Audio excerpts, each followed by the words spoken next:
Hey, we are back live on Armyreenlistment. We have a great show tonight.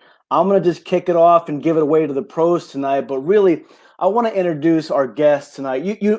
Everybody probably knows that April is Sexual Assault Awareness Month. If you don't know, get with your sharp people, get some training because it's a great thing because I think we're tired of hiding this. It has to come out in the Right. open. It has to be talked about. So today's guest is Christy Hinnant. And so Chrissy was the AG soldier. So she's one of us. She's HR, and it was great to. My wife and her were friends for months before I even met her, and then we did a. We're here in North Carolina, and we did a. We assisted during a hurricane. I think it was Matthew or one of those, Christy, and we invited her in, and she was like so gung ho about helping out during a hurricane, outperforming everybody. I'm like, who is this person? Hey, I didn't know she was a soldier, but I'm glad she was there with us. But Chrissy shares a powerful story about her experience with sexual assault, sexual awareness. And just when I heard the story, I don't cry that often, but my eyes were sweating a little bit. So if you want to really listen to the story today, find out, get involved, listen to Chrissy's story. She's not only a Army veteran. She's a military spouse. She's a boy mom. She Mrs. Universal 2 times. So listen, she is all that, but she didn't get there. It didn't start right there. She's gonna bring you through the whole journey, talk about the experiences. But listen up today. Very powerful story. So with that, Christy, welcome to the show. Tell us about yourself and really how you become who you are today. Thank you, Matt, and thank you for having me on tonight. So Matt hit pretty much the bullet points, but it wasn't all success and this powerful and positive, woman that you see. I was broken 2005 when I got out of AIT. I was about to fly home the next day to do hometown recruiting, and I was raped by a stranger. I did everything that I was supposed to do as a victim. Law enforcement was involved. I went to the hospital. I got a rape kit done. But the next day, I still flew home and I didn't tell my family. So here, my entire world had just been turned upside down and I suppressed everything. I couldn't bear to hurt my grandparents and my mom who raised me and tell them that this horrible thing had just happened to me. And 2 weeks later, I was going to be sent to the other side of the world to Germany, which was going to be my first duty station. So I got to Germany and I just did what anybody does to try to mend and erase this event. I would get off work at 1700 and by 1730 I was downtown drinking, and I would be strolling back on post at 0430, right in time for PT. I did that for about a month and a half and thinking, this is good. Like, I'm doing good. I can't remember anything. I can't remember what this guy looked like. I can't remember, certain things. And boy, was I wrong. One day, as I was getting ready for work, I had my first flashback and everything just kicked back in. I saw his face. I saw what he was wearing, the smells, and I knew I was in trouble. I let my chain of command know as soon as I got to work that I had been raped at Fort Jackson. And, I thought that they were going to be supported and they were going to be there for me. But unfortunately, that's not the reaction that I got. Chrissy, can I stop you right there for a second? Before I head out, I have to say this. Leaders, believe your people. That's it. It is so tough. She went through the toughest thing in her life, and all she wanted was support. So with that being said, I'm gonna give the floor back to you, Christy. That upsets me as a person, as a husband, as a father. It upsets me. So leaders, believe your people. Christy, thank you very much. I'm gonna head out now, but keep telling your story. Shantae and Sam, you have the controls now. Thank you. Thanks, Matt. So yeah, I let my chain of command know what happened, and I thought that they were, you know, going to be supportive. But their initial reaction to fix my problem was to send me back to Fort Jackson. That's what they wanted to do. So here I am, this broken 18-year-old soldier that her life had just been turned around. The last place I want to go back to is Fort Jackson. So they started to get everything, you know, in the process of making that happen. And I told them that I was not going to go back to Fort Jackson. And as soon as I said that I wasn't going, my first sergeant flat out looked me square in the eye and said, if you're not going back to Fort Jackson, then I never want to hear about this again, because obviously you don't want to deal with this. And it wasn't that serious. Wow, that's crazy. CID at Germany had already been involved, so they worked with me for the next few months. They did every attempt that they could to get in touch with the Richland County Sheriff's Department, but they couldn't get through. We have all the records from CID and their call logs, and they reached back stateside 6 different times. They even tried emailing the sketch composite, and Richland County Sheriff's Department never complied or even reached back to CID in Germany. So from there, I just, you know, I felt alone. No one knew. And like I said, no one in my family knew. The only person that I shared that with was my recruiter. And I begged him not to say anything, and he didn't. So here the years went on. I knew that there was something wrong with me. I had anxiety and depression, but at the time I didn't know that's what it was. I continued drinking, reckless behavior. And then fast forward, so my rape happened in 2005. Fast forward to 2008, while I was in Iraq, a male soldier accidentally bumped into me in the chow hall. And luckily I was with one of my supervisors. I was in an EOD unit, and I just slammed down my tray on the table and just started yelling at this poor guy to get away from me. And all he did was accidentally bump me. He didn't do anything wrong. So instantly they took me to mental health. And that's the first time that I heard, 3 years after the assault, she has severe PTSD. And as soon as you get stateside, you need to start going to therapy. So that was a whole nother whirlwind, because once I got back to Fort Drum, I did try to go to therapy, but I dealt with about 5 or 6 different counselors, ineffective counselors. And, you know, it just, when you start going to therapy, you have to mesh with someone. I even had one counselor pull out, I didn't know at the time what it was, but now I do, a book. And as I'm telling her what I'm going through, she's checking off her symptoms. And I just got up and walked out, and she's like, no, we're not done. I was like, yeah, we are. So it was just very hard. And it wasn't until 2000 and fast forward to 2011 that I was at my darkest. I was married once before my current marriage, and it was a very toxic relationship. It was emotionally, verbally, even like, you know, I was assaulted in that marriage as well. And I didn't come to terms with that until recently. But I remember sitting at home one day and just having suicide ideations and, you know, coming up with an entire plan on how to take my life. And my biggest fear is dying. So I knew I needed to seek help, and I referred myself to mental health the next day. And by the grace of God, the counselor that I saw, she completely changed my life around. And her main priority was to help me heal and start my healing process. And I honestly believe that because of her, I am here today. And so, yeah, I started therapy, and I got a divorce from that first marriage. I started my healing process. My current husband and I, we worked together.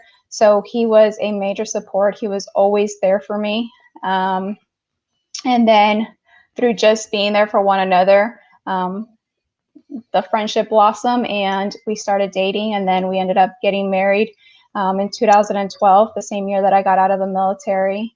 And, you know, up and up, I got my bachelor's in psychology from UNCG, and I competed in my first pageant. We have 2 little boys that are 6 and 4, and in just a few days, I will be graduating with my master's in clinical mental health, and I owe that all to that therapist that changed my life.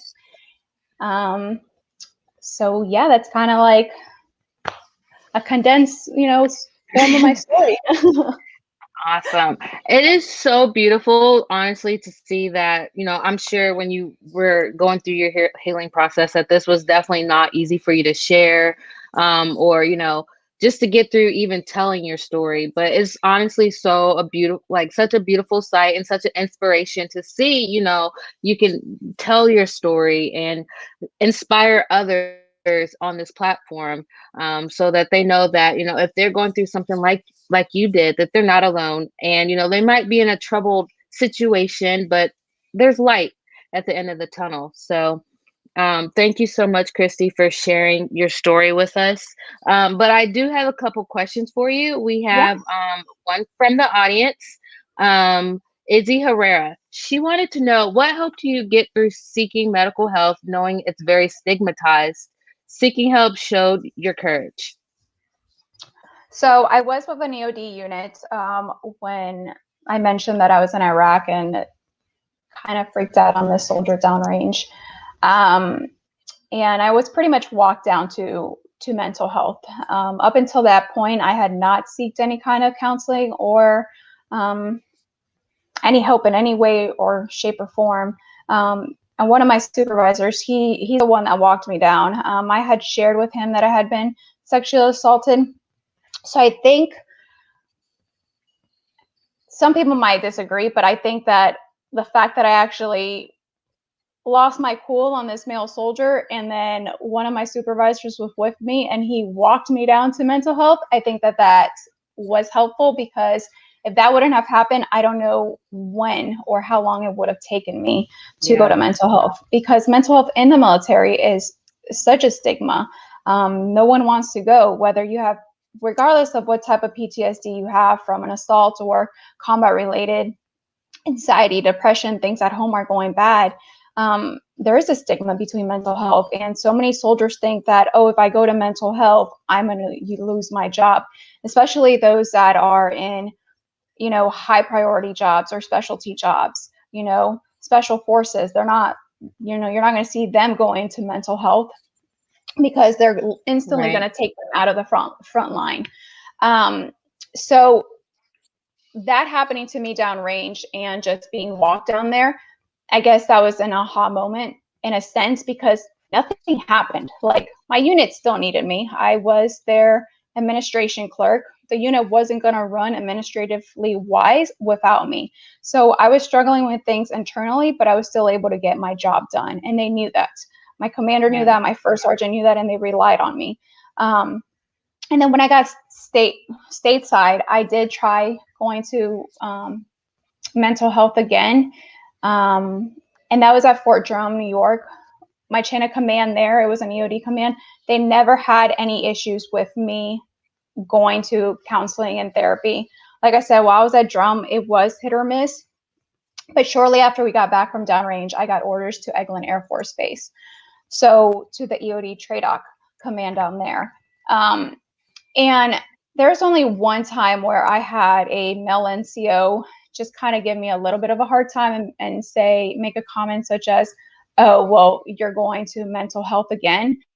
And I said, yeah, like, I need help, you know, and I have an appointment. But it's also just knowing that these are your rights, whether you're, you know, if you're a veteran, if you're serving, like, those services are there for you. And unless you have suicide ideation, like, your chain of command cannot, you know, reprimand you for going to seek mental health. You know, if you're not at your healthiest mental wise, then you can't be the best soldier that you can be.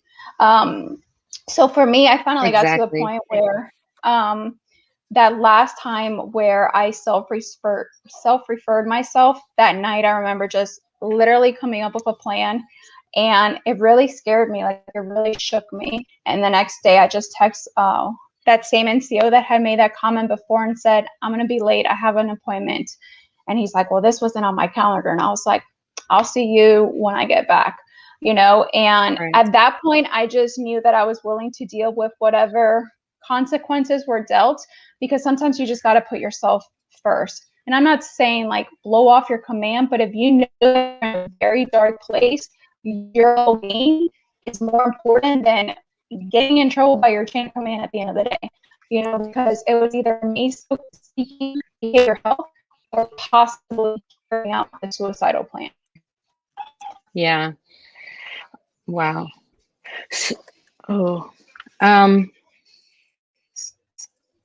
I think Christy might have froze for a second. Sam, can you hear me?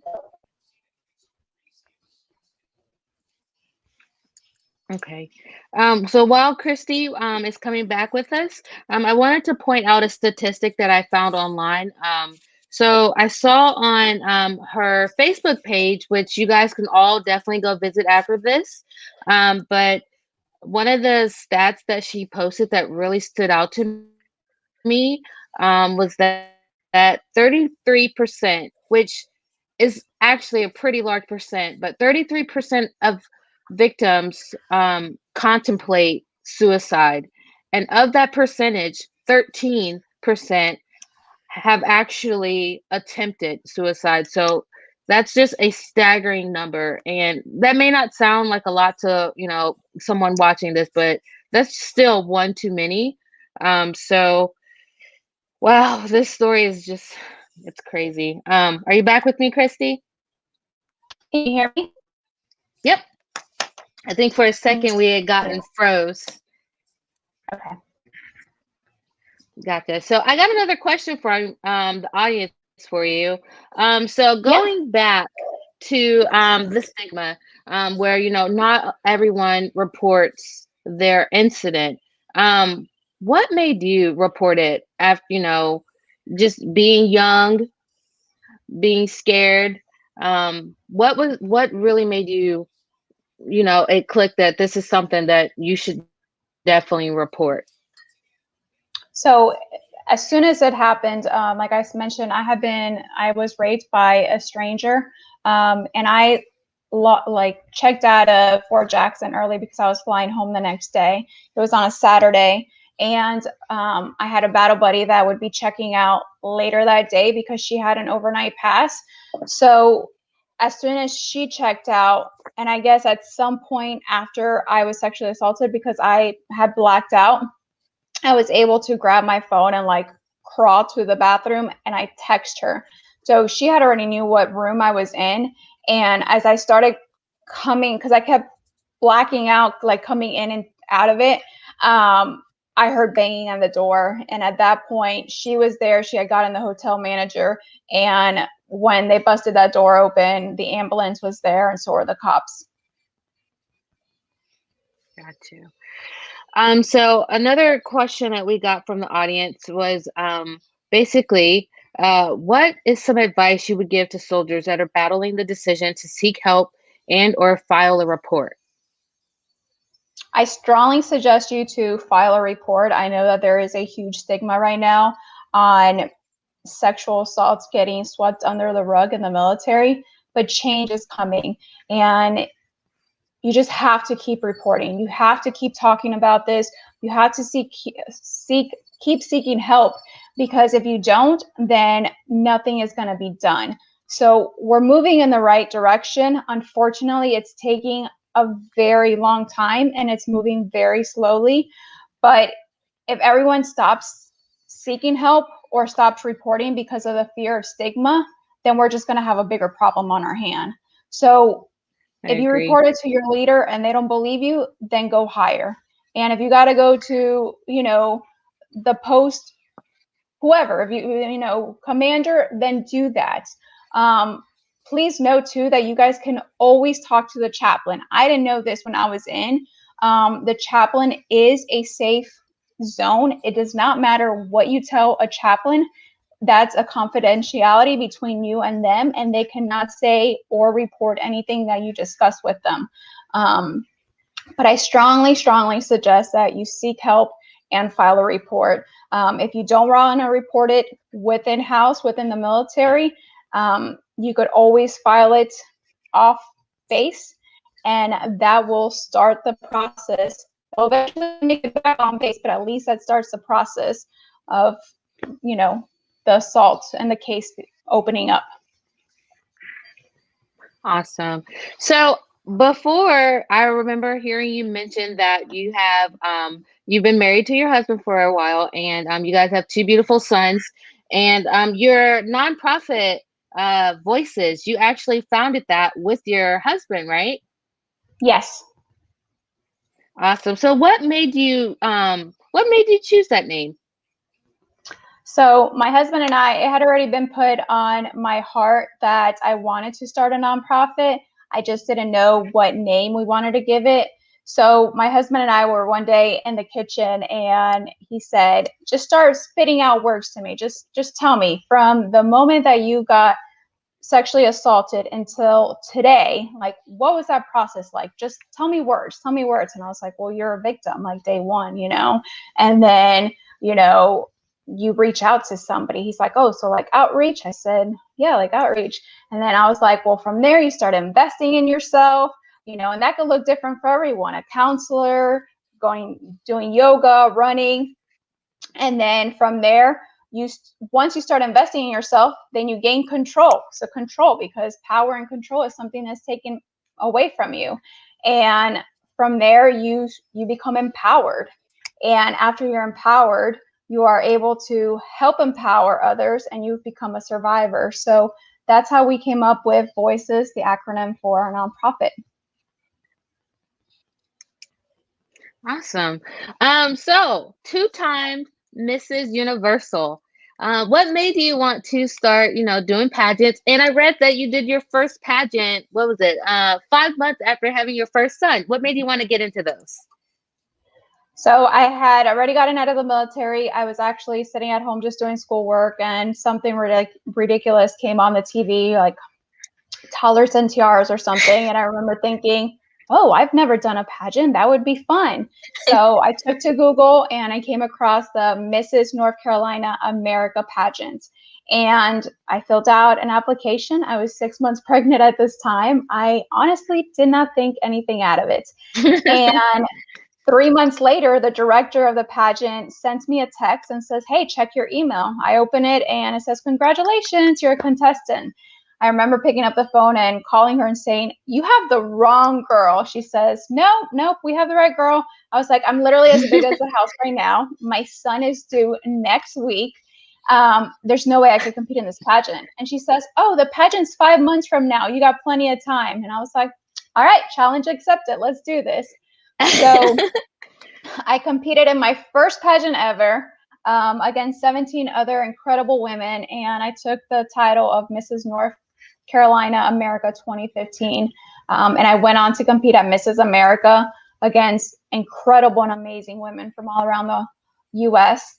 And then I competed again, and I took a little break, and then I competed again in 2018 for Mrs. Universal. I was Miss North Carolina Universal. And in August of 2019, I went to Mexico, and I competed against 27 incredible women from all around the world and brought back that title of Mrs. Universal. Wow, That is amazing. that's All while being a amazing. mom and a wife. So that's amazing. Yes. That is so cool. So one more question was, if there was any advice that you could give to commands to make soldiers more comfortable with reporting, what would you tell them? I would tell commands to believe your soldiers.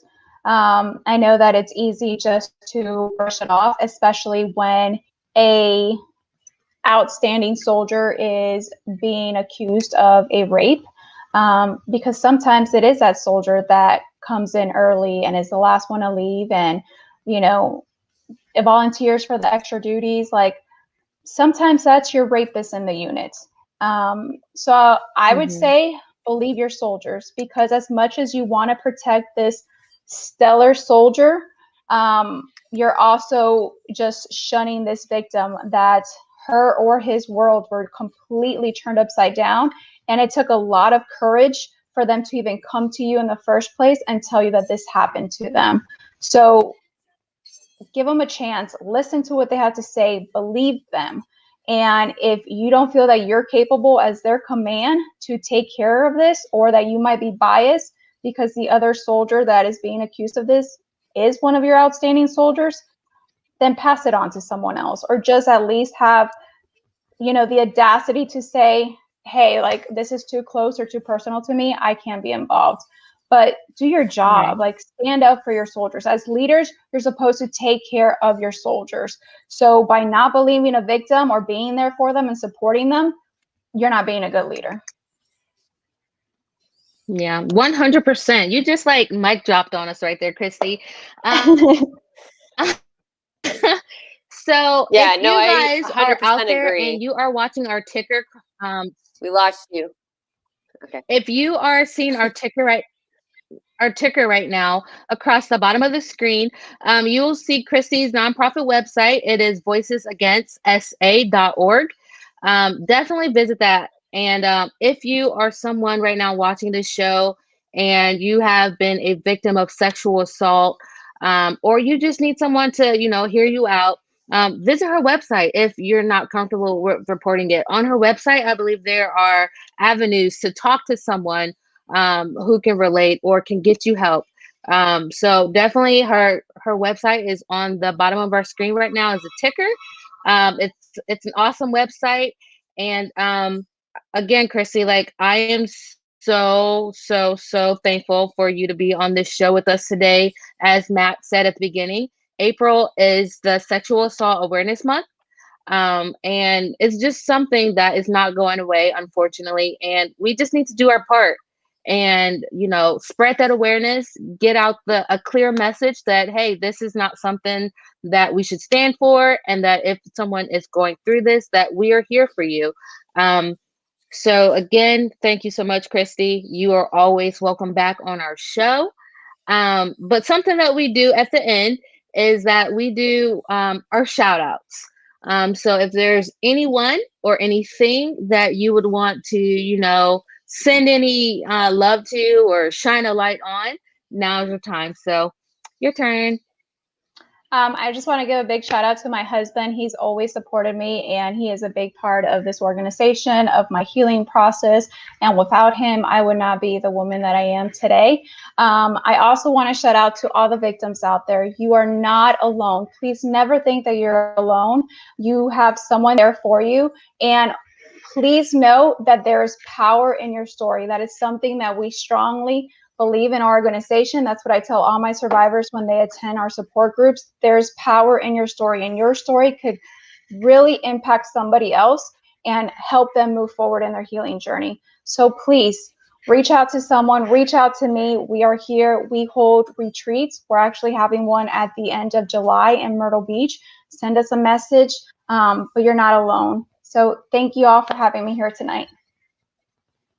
Thank yous again, Christy. And I will go next real quick. I want to go ahead and give a shout out to the ForceCom Sharp team. Teal is the color that is designated for Sharp. So this nice little shirt I have on tonight came from them. So shout out to them. And I know that, being at the ForceCom level, they probably are busy handling unfortunately, probably the many cases that we get. So I want to thank them for that. Sam, you got anybody?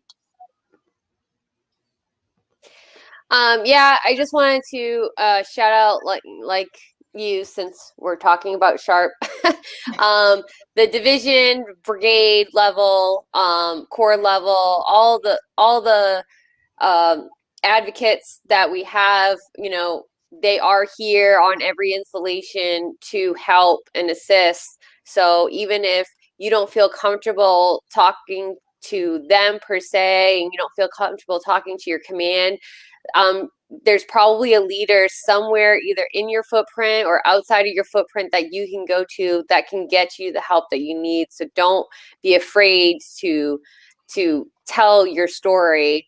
And a little off the topic, but last week I wasn't here because I was re-enlisting in DC. So I just wanted to shout out to Major General Stitt, who was our re-enlisting officer, me and 11 other soldiers in 82nd Airborne Division Retention, for making that happen.